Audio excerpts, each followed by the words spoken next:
অনেক সময় দেখা যায় যে আমরা যখন লিখতে থাকি তখন একটা প্যারাগ্রাফ এর কিছু অংশ অন্য একটা পেজে চলে গেছে। যেমন এই প্যারাগ্রাফটার 2টা লাইন এখানে আছে আর বাকি 2টা লাইন আমাদের পরে পেজে চলে গেছে।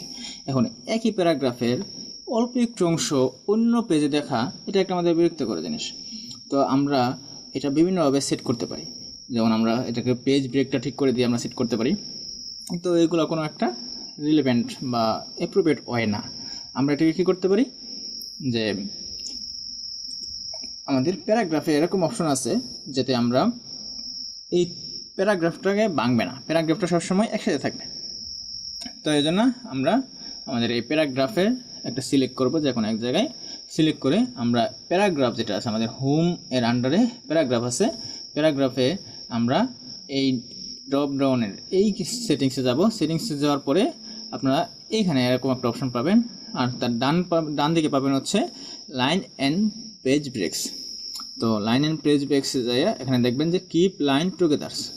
তাহলে আমরা যদি ডিফল্টভাবে এইটা অন করে রাখি তাহলে হচ্ছে আমাদের এই পেজটা, আমাদের এই প্যারাগ্রাফটা আমাদের একসাথে থাকবে।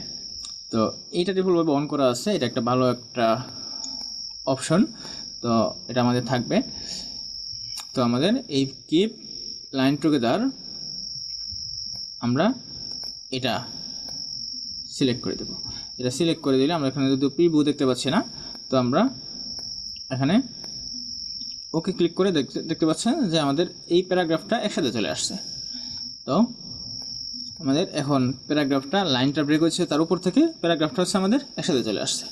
তো এখন ব্যাপার হচ্ছে, এখন এই জিনিসটা একটু উইয়ার্ড হয়ে গেছে যে কি আমাদের হেডিংসটা আছে হচ্ছে এখানে, কিন্তু আমাদের হেডিংসের টেক্সটটা আছে হচ্ছে তার ওপর পেজে। তো এটাও একটা ওয়ার্ড বিষয়।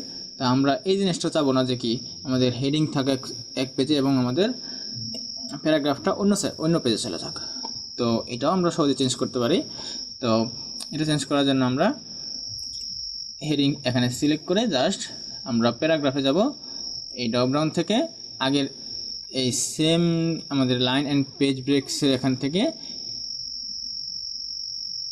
কিপ উইথ নেক্সট যদি আমরা সিলেক্ট করে দিই তাহলে আমাদের হেডিংসটা আমাদের নেক্সট টেক্সটের সাথে থাকবে সবসময়।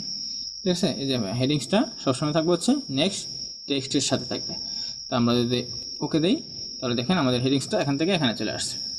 তো এখন বিষয়টা একটু সুন্দর দেখা যাচ্ছে যে আমাদের এই পেজে আমাদের যতটুকু থাকার কথা এটুকু থাকতেছে, এবং এই আমাদের এই হেডিংসের আন্ডারে কোনো একটা সম্পূর্ণ প্যারা থাকতে পারতেছে না। তো প্যারাটা পরের পেজে চলে আসছে এবং হেডিংটাও তার সাথে চলে আসছে। তাহলে আমরা আমাদের হেডিংস এবং হেডিংস রিলেটেড যে কথাবার্তা থাকবে সেটাও আমরা একসাথে একই পেজে দেখতে পারবো। তো এভাবে আমরা আমাদের ডকুমেন্টটাকে আরও সুন্দর এবং রিডেবল করতে পারি।